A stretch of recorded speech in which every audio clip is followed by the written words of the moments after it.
glad you're here. Me too. I just wish the Duke were here to see you. The Duke?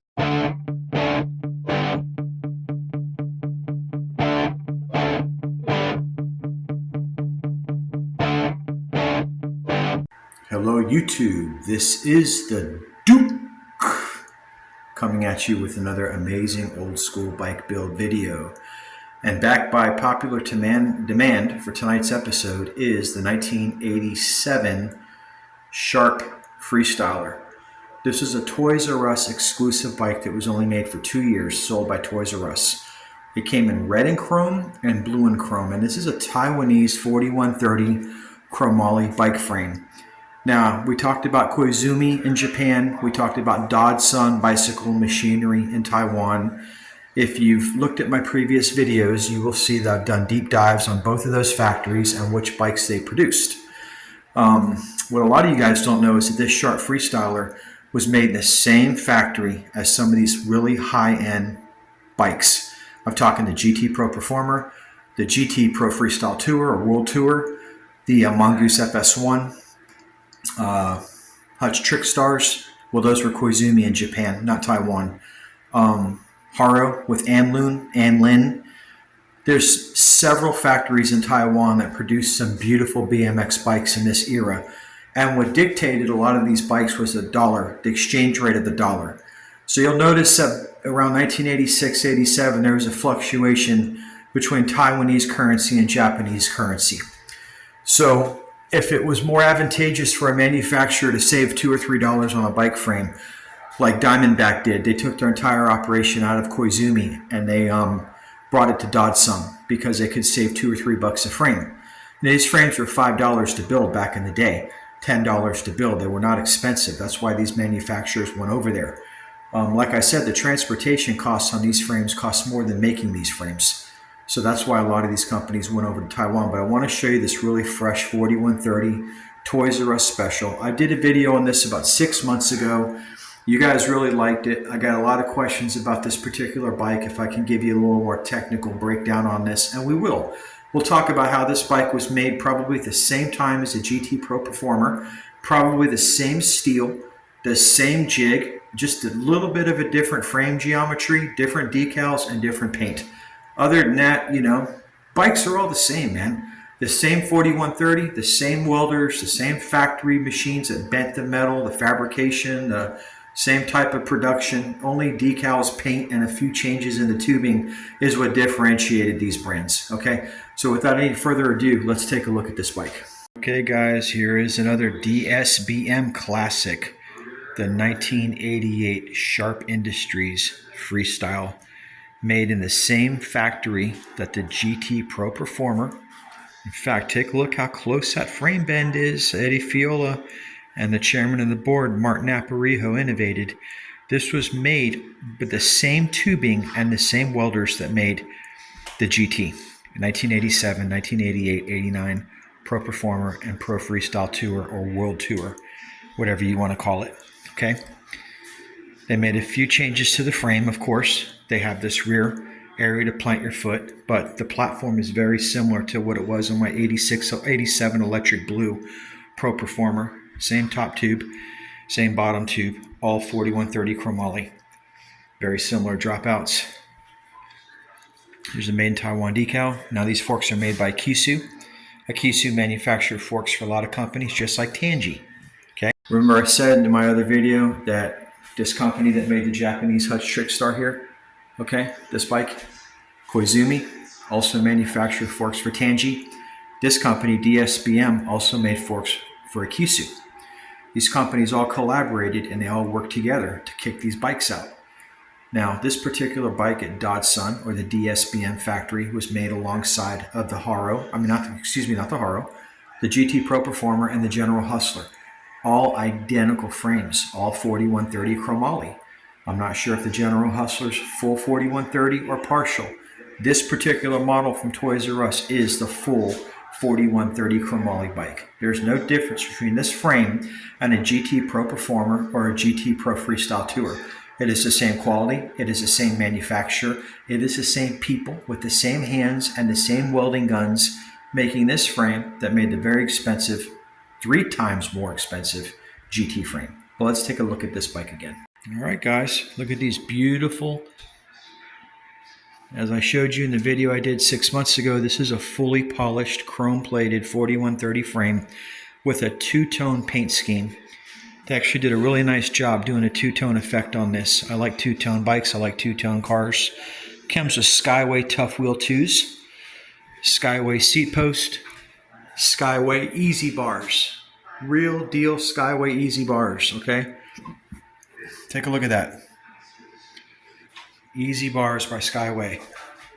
I don't know if that shows up on the camera. The same bars that are on my 84 Trickstar, except those have a two-tone effect with the knurling, whereas these bars are just straight out chrome. Beautiful bars for doing surfing. You just plant the foot here, you plant the foot here, and you surf all day long like the guys did back in the day. This is a top plan looking down, bird's eye view. This is what you would see as you rode the bike. Really cool bottom mounted brake like GT did. Well, GT actually went down here on the bottom. These people flipped it on the bottom of the frame so they could put a little kick out on the top to bury your foot. Really neat, unique design. Not many companies did that. Nice dust cap that says Sharp on it, okay? Protects your bottom bracket bearings from getting dirt. Unfortunately, we don't have a dirt skirt on this old girl. Not many of my bikes do, but she is still clean. This is an excellent example. And this stem is made by Anlun or Anlin. Anlin and Anlun was owned by Teal Industries. You saw my previous video, the Wong brothers and Teal Industries manufactured Bob Harrow's Master. They are another Taiwanese manufacturer that made the Harrow version bikes. And they are the guys that own Anlun and Anlin. And they worked with DSBM and all the Taiwanese manufacturers. These guys are kind of like a, you know, they're like a cartel kind of.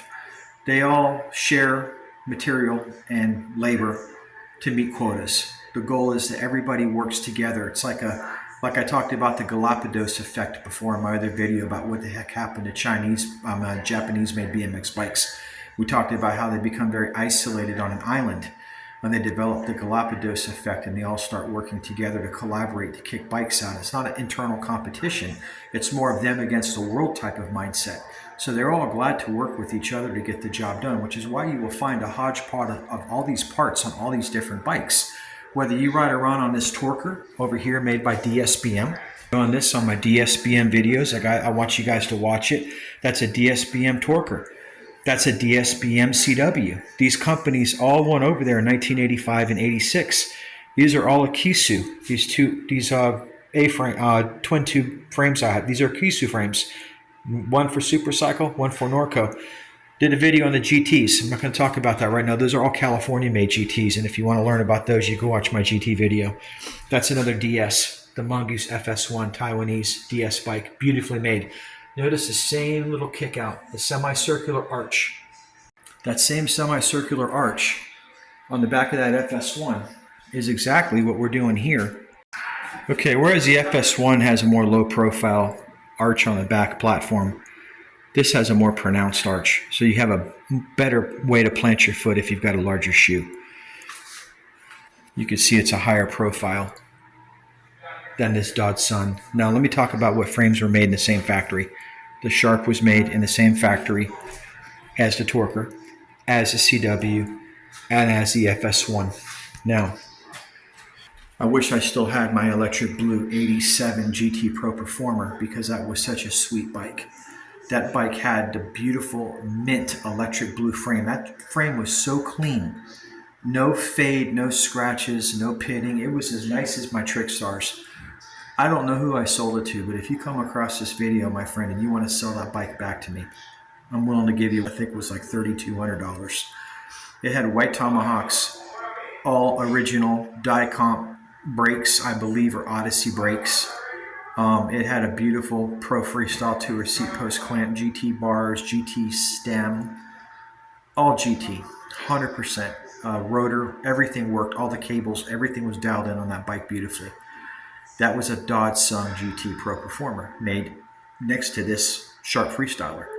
So let's talk about the accessories on this bike and who made them and how they collaborated with companies like the Wong Long brothers at Teal Industries, who owned Akisu and made Bob Harrow's Master and his Freestyle bikes. The Teal brothers are Teal Industries, and the Long brothers that own Anlun and Anlin, they worked with DSBN. They all collaborated on that island to make bikes together. They were not in competition with each other. It was like them against the world.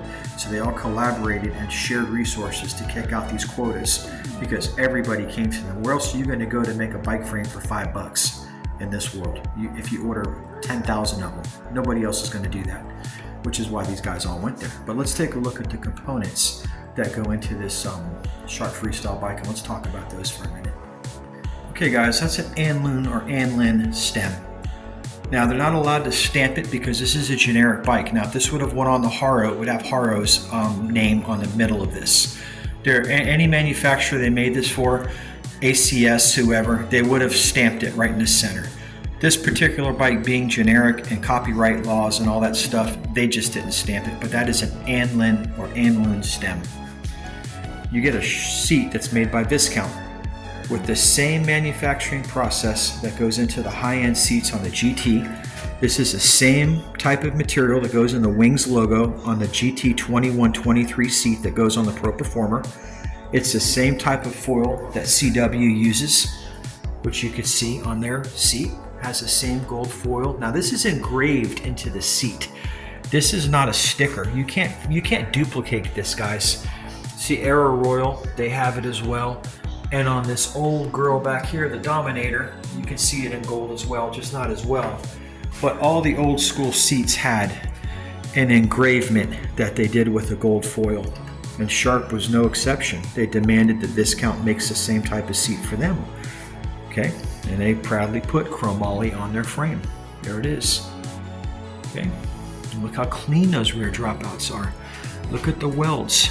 That's TIG welding, folks. Okay, that's electronic TIG welding. They didn't use no oxyacetylene with the stick there. You want to see some poor welds. As much as I love these old girls, look at the welds on these CYC Stormers. This is what you get with oxyacetylene. Them big old booger welds. I did a video just on welds. If you guys want to learn a little bit about all the different welding methods that these bike manufacturers utilize, like MIG and TIG and oxyacetylene, and some people used gas and just melted the steel weld a puddle. Some people used, MIG, and they just basically used electronic voltage to melt the steel together, possibly with a little wire feed.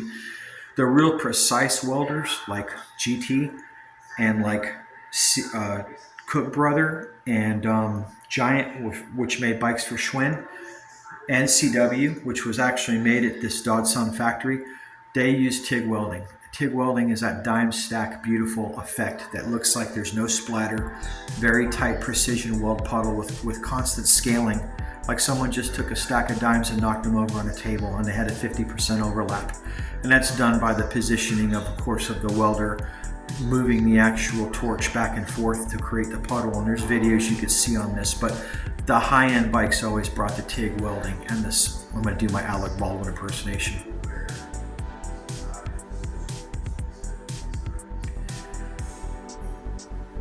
The welding makes a huge difference on these frames, and a quality frame is always TIG welded. Now this particular TIG welding frame isn't going to have the same level as a Cook Brother or an old school Gary Turner. Before the video ends, I will show you guys some of those welds on those bikes, but you can refer back to my collection of videos at my homepage if you want to see how these GT frames and these old Cook Brother bikes were done. I give you a pretty good explanation of the welding. This video we're going to focus on this Sharp Freestyler, so we don't diverge into other issues and get off topic. So let's get back on topic. Let's talk about the Seeker rotor. Okay, so here's a very strange rotor, guys. And I've never seen a rotor like this before, but if I had to tell you that ACS made it or was influenced by ACS, it is very, very similar to the rotor that I have over here on my FS1. Now the Repop FS1 doesn't bring this rotor, it brings the gyro. That's how you know you got an authentic old school. Besides checking the serial numbers, of course, you'll find an old school rotor. Okay, because the new bikes aren't going to bring that, and the genuine American-made Mongoose grips. The new ones aren't going to bring that. I'm not going to talk FS1 because I did a video on that as well. If you want to get a good deep dive into that FS1, check out my FS1 video that I did, and you'll learn a lot about the Mongoose FS1 repop compared to the one that I have here, which is an original. Let's get back to the components on this nice sharp Freestyler. All right guys, so let's talk about the mags. You got Skyway Tough Wheel 2s on this bike. The same Skyways that are found on my Mongoose and the same Skyways that are found on my 1984 pink Woody Itson Trickstar, except those are uber rare Pepto-Bismol pink, not the bright pink. Those are the mags that perfectly match the bike, and you're not going to find those. They're very hard to get. So those are two comparables. These are the real Skyway Tough wheels. You got a Skyway seat post, okay? I'm thinking that this is probably a generic version of a Skyway seat post clamp, or maybe one that Giant made that they used on their Schwinn's. It's very similar. Again, I don't know if I mentioned this, but I did in my last video. These are genuine Skyway Easy Bars. I mean, this bike for Toys R Us really came with the best components. You got a set of Skyway Easy Bars, which are the same Easy Bars that are on my 84 Porsche White Trickstar. Except this has a two-tone effect of chrome, knurling, and Porsche White paint, which Porsche, as I said in my video, Porsche never made a color called Porsche White. That's just what Hutch called it. Porsche called it Oxford White, Pearl White, and Grand Prix White. Those were the colors used. You could only get a Porsche in 3 colors back in the mid-80s. Guards Red, Oxford White, and Black. They didn't make all these crazy colors they make today. You got 3 choices back in the day. That was it, okay? But when they made the Trickstar, they just decided, you know what, we're gonna call this a Porsche White. And I don't know if I have anything else in my collection that has Skyway bars. I think that's it. But look at the parts again. So guys, you get Skyway bars, Skyway wheels, Skyway seat. These are Victor lollipop pedals. As I said, you get 1-piece Takagi crank, non-labeled, but I can guarantee you these are Takagis. I know the cranks because I've seen hundreds of them. Kisu forks. Kisu forks also came on the CW, and they also came on the Torker. They used them a lot. In fact, here's a Nikisu fork on this Supercycle Panther twin tube, which I did a video on these 3 girls called the Twin Tube Trifecta. You can watch that video and you can learn a lot about twin tube production. Boy, I have so much cross curriculum here with different bikes and different manufacturers and different brands, and it's like my stream of consciousness is just getting overloaded. I've got to slow down because I'm going to start making mistakes with my facts, and I don't want to steer you guys in the wrong direction. Let's get back to DSBM, Akisu, Anlun, and all the brand parts that went into this particular sharp Freestyler. We'll talk a little bit more about the history of this bike and why Toys R Us even offered this bike in 1987 and 1988. Okay, so we're going to wrap this video up and talk about a little bit of history behind the brand. But first, I want to give you guys a really good... That seat's not broken. She just needs to be adjusted. She's off a little bit. I rode this bike about 2 months ago around my neighborhood. It rides really nice. Oh, and that brings me into an important part. I'm glad I just remembered this. Talked about in the original video with my General Hustler. I wish I still had that, but I sold it. The General Hustler was also made in a Dodson factory. I know General also went to other Taiwanese factories, like, for example, where Bob had his Master made with Anlun. They also made the General, but they didn't make the Hustler there. They made the RL Pro, the twin tube version, the high-end Hustler. It looks a lot like the Torker. It's a twin tube frame. It's a much nicer frame than the Hustler. The Hustler was a low-end entry-level bike in the neon light. Those General bikes were the lower entry level.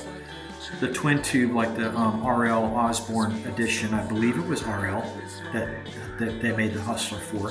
It was one of the big brand guys that rode for Redline that ended up going to ride for General, and they made a frame for him as well. That's made at the Haro factory, which was by the Teed Industries, which is in. This particular one was made next to the General Hustler and the GT Pro Performer, and they all weigh about the same. I know I said in my other video that the Hustler was a lot heavier than the GT, but I looked at the shipping labels on both of those bikes and I put them both at 40 pounds boxed. So there really wasn't a big difference as far as weight when I weighed them, which explains to me how these are all so similar, is because they're the same bikes, guys. They're just different stickers and just some different placement of brackets on the frames, and of course weld quality is a little different. But let me show you something about the weld quality. All right, so take a look at this weld. I don't know if the camera is going to really show that in detail. You know, it's not the highest quality weld, but there's no splatter. You can see that was an electronic weld. That's not oxyacetylene. You want to see oxyacetylene, you look at these old mongoose welds here that look like bird's feet. Very neat, but that's oxyacetylene. Like I said, acetylene. This is all TIG. Now, no, it's not the same quality dime stack welding, but see, once you paint it, you really can't tell. And if you take a close-up at the GT Pro Performer and the Pro Freestyle Tour, the welds are painted on those bikes for the most part. They look very similar, okay? Not really much of a difference there. You got a really nice weld puddle, okay? So they might not have went into the same degree as the higher-end bikes as far as the welding, but I think that they're just about as good. I think they might have had a different guy working on different levels of bikes based on his skill, and maybe a team of guys focused on just doing these, and then the higher end guys at these factories said, you know what, we're going to really show off, we're going to do some welds like this, because that's as good as it gets, people. That is a dime stack I told you about. You can see my Torker video and my CW video if you want to see some very good welds. These welds are just as good as anything on those old Gary Turner Nora cups. These are the Santa Ana versions made in California, the 81, the 83, and the 84s. I've done videos on these. These welds are just as good as the welds on these bikes, and just as good as the welds that I have on this Cook brother, this 79 Cook. And those are some of the finest welds you will find in bicycle motocross.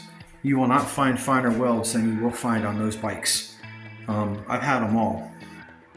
Cook, Nora Cup GT or Santa Ana, Torker, Taiwanese Torker, CW. Some of the best welds you're ever going to see. Giant, the frames that they made for Schwinn, amazing welds as well. And this Hustler, very good welds. So guys, we're going to recap this video, and we're going to just show a few more angles of her and talk a little bit about the history of this brand and why Toys R Us sold this and offered this bike. And if you want to see more interesting videos on this Sharp Freestyle, go to my homepage and you will see I did about a 30-minute video on this bike about 6 minutes ago. I thought this bike had a freewheel, but I see a Bendix back there. We don't have a freewheel on this bike, guys. Okay, that's kind of Bucci there. Okay, so GTs, Torkers, and CWs did not leave the factory with a Bendix brake. Now, what is a Bendix brake? For those of you that don't know what Bendix is. Bendix is basically we just shove the crank down and the rear tire locks up. It's got a clutch assembly in the rear hub that when you pedal down, it locks up the back tire. It's basically your brake so that you don't need a hand brake, and that's what this bike has. As you know, the telltale sign of a Bendix is that you're going to have this arm here, and you're going to have a bracket on the bottom of the triangle, okay? Yeah, you're not going to find the Bendix on the higher end bikes. You're going to find a complete braking system for front and rear. Doesn't really need the rear brake because it's got the rear Bendix, so that doesn't really make sense. Having a rear brake in a Bendix is redundant. I guess it came with the option of having a freewheel and a rear brake, but this particular bike came with the Bendix and a rear brake. So you have a choice of either slamming down the rear crank or jamming on the handbrake for the rear brake. But you know, the gyro assembly works, it gets the job done. Okay, and that's what she looks like, guys.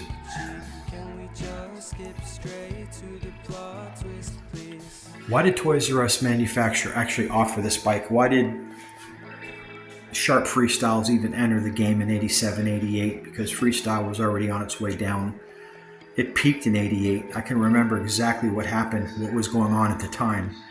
And right around 89, Desert Storm started up. A lot of kids went over to fight. And bikes kind of like just stopped, man. Skateboarding and bikes by 1990 was just in free fall.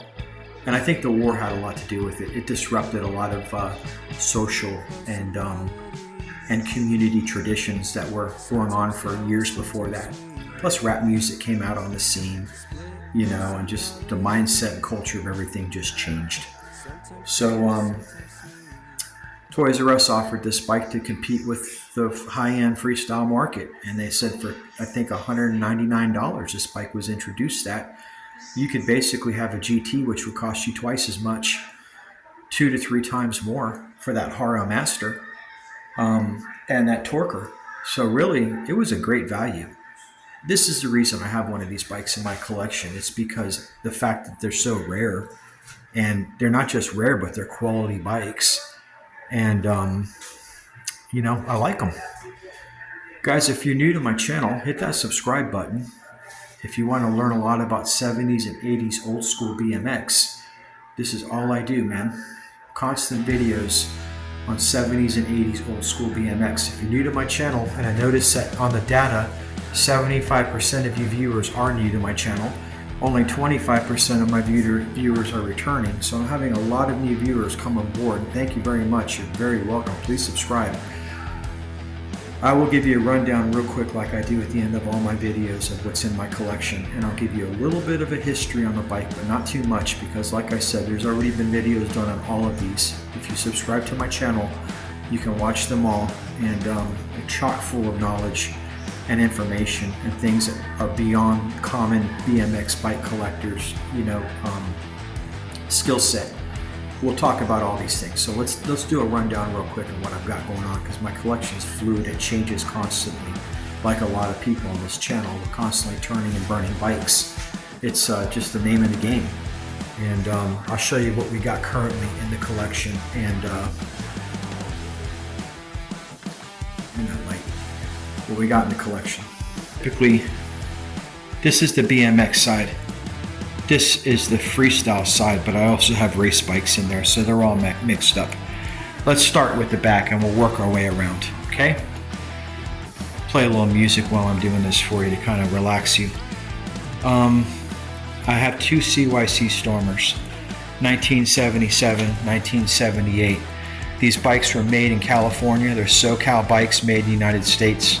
They're one of the oldest brand of BMX bikes made. They go back all the way to the Little John. They go back to the Redline Squareback. In fact, CYC collaborated with Redline and they made the same bikes for each other. There is a CYC labeled Squareback that is really made by Redline, but it has CYC emblems on it, and CYC welders actually made the bike. They collaborated, did a lot of things together. I think they came out of the same factory in the old days. Story about CYC is that Jim Milton from JMC actually got into the BMX business because he provided wheels to the owner of this company, and the owner of CYC told him you should get into the bike business, and hence JMC was born. Watch my CYC videos if you want to learn a lot about the history and the legacy and the heritage of this amazing American brand. Over here we have my Mongoose collection. There's 1, 2, 3, 4, 5, 6, 7, 8, 9 of them, and they all have a unique spot in history. These are the California frames on the Mongoose Expert. There's really no difference in them. This is an 86 Expert comp. It has the Miami Vice colors, which I've talked about in my previous video. They came out the same era as Crockett and Tubbs, 1985, 86. 84, 85, 86, these colors were very common. You had the fuchsias, the flamingos, the purple. This was everything. Paint jobs on houses, cars, bikes, it all made its way. This is an 88 Mongoose Expert. This particular bike was completely blinged out with the highest end parts money can buy. She's got the ACS hubs, the Area 7X wheels, 3-piece cranks. I believe those are SRs that are had custom done in purple. Got a Monza Lightning Bolt seat, Dicont brakes, MX. Got a profile inverted blue stem, which is really cool. They put the cap on the bottom. This is a really clean Expert. This is probably one of the nicest ones you will ever find. It is mint. When I say mint, this is a very special bike to me. This is an Ashtabula part provided. Ashtabula was from Ashtabula, Ohio. They made parts for Huffy, Schwinn, and Murray. They happened to make these bars and this gooseneck for Mongoose back in the early day before Mongoose started making their Maurice bars. On these bikes, you got Ashtabula, typically Ashtabula forks. This one came with the teen forks, which was a nice feature to have.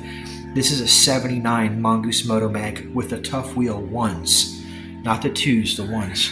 Snowflake sprocket, mongoose seat post, messenger seat with a mongoose tag, mongoose stamped headset, mongoose stamped bottom bracket, mongoose pedals. She's all mongoose, which is why I have her. 100% original. Even the pads are original mongoose pads. This is a Super Goose from 79. This one are all T-stamp crank hangers. They're all team/Super Gooses. You know what you're looking at, guys, if you're mongoose people. I've done videos on all of these. I'm not going to get into Skip Hess and the legacy behind the original mongoose brand.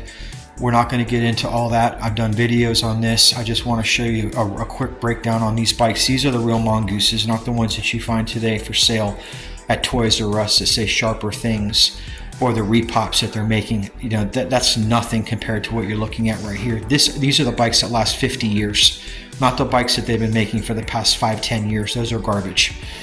We got a Mini Goose right here. This is the first year they went to Taiwan. If you look at the back label, I did a video on this particular bike. It says designed in California, but manufactured Moorpark, California, no longer Chatsworth, but made in Taiwan. We will talk about where this bike was made in my Mongoose Mini Goose video. You'll have to watch that one if you want to know who made this one, and no, it wasn't Dodson. These are giant manufactured Schwinn Predators. Frames are 4130 chromoly, excellent welds. Giant has their entire operation in-house. They smelt their own ore. They make their own 4130 chromoly. They cold roll their own steel, and they manufacture their own finishes. The only thing they did is subcontract parts out to major part manufacturers of Japan. These are two Fuji Japanese bikes. This is a Fuji inspired by Cook, and this is the higher end 750X. They both bring very nice arrays, very nice. This one has a set of Bryant Inc. Rough Rider V-bars. That was a boutique company in California. This one is more inspired by the CBR frame. As a matter of fact, the gussets are an exact copy of the Cook brother, and they even did a loop tail. Look at that. They even did a loop tail. I mean, talk about a copycat. Over here, we have a Schwinn crate. I have an orange crate and I have a coal crate. I like crates. Okay, but that's not really going to be part of this video because it's on a BMX bike. Over here we have two Trick Stars. I've done a video on both of these, several videos on these Trick Stars. That's an American 84 and that's a Koizumi Japanese 84. We got the FS1 back here. This is an 85. We just talked about how this one was made in Taiwan. This is not a repop. Talk about the Predator I have here in another video. She's just a plain Jane entry-level Predator. We just talked about the Sharp Freestyle. She's the main focus of this video. We talked about the CW. We talked about the Torquer. And we talked about these two twin tubes. These are the 3 GTs I still have left. These are all American-made GTs. They all have different components, but they're all completely original. And if you want to see videos on these GTs, all you have to do is go to my library and you will see videos on all of these GT bikes, and I discuss the components that went onto them, which you can see right now as I'm showing you are all the real deal. There is no repop on any of my bikes. All the components are 100% OEM old school. You will not find pork chop brakes on these bikes or repop brake calipers. Man, even the brake pads, everything that the Duke has on his bikes, for the most part, is new old stock or very, very good condition original parts, OEM. I don't like to use repop parts on my bikes, and I do not criticize people if you do. I just think that for the extra few dollars, it's really worth getting the original part and keeping the bike completely pure and not bastardizing the bike, because you'd be surprised how many beautiful builds I see. And then the guy just cuts corners at the last minute with some Bucci grips and a set of Bucci brakes, a set of repop die-comp MX 1000s for $100. I'm thinking, man, just a couple $100 more, you could have put the real. I mean, look how much nice deal MX brakes are from die-comp. I mean, look at the pivot bolt on that. Look at the wheel that you have for tensionizing the cable. I mean, guys, if you wanna save money when you're building these bikes, at a bike show, the first thing people look at are the brake calipers. That's what sticks out the most. Don't go cheap on that. If you need to save a few dollars, save it on the wheels, save it on the tires. I wouldn't recommend handlebars, stem, and brakes. You want to always make sure that's the best that you can get. So guys, that's going to conclude this video. I hope you enjoyed it. I still have not put together this MCS Magnum. Man, I don't know what I'm going to do with this bike. It just sits here every day, and I look at it thinking, where am I going to find a very tiny English bottom bracket to fit on this?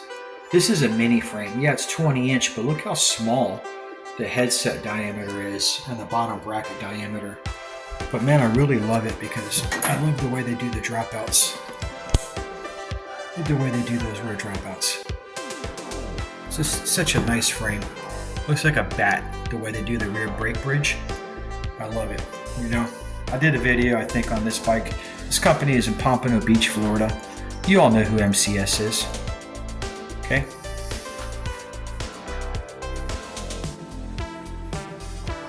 Alright guys, that is going to conclude this video on the 1987 Shark Freestyle. This is part 2. This will be the second video. The first one was done, like I said, about 6 months ago. And in the meantime, that's going to conclude this video. Thanks for watching. Remember everyone, stay rad. To show you guys, I set up my Star Wars figures and my Burger King glasses. Those are the 1977 figures. The original 12. And Star Wars glasses. I'm really proud of my Star Wars collection too. Man, anything from the 70s and 80s, I'm going to be honest with you. I try to have something from that era in a collection, at least a couple of them. Alright guys, see y'all later.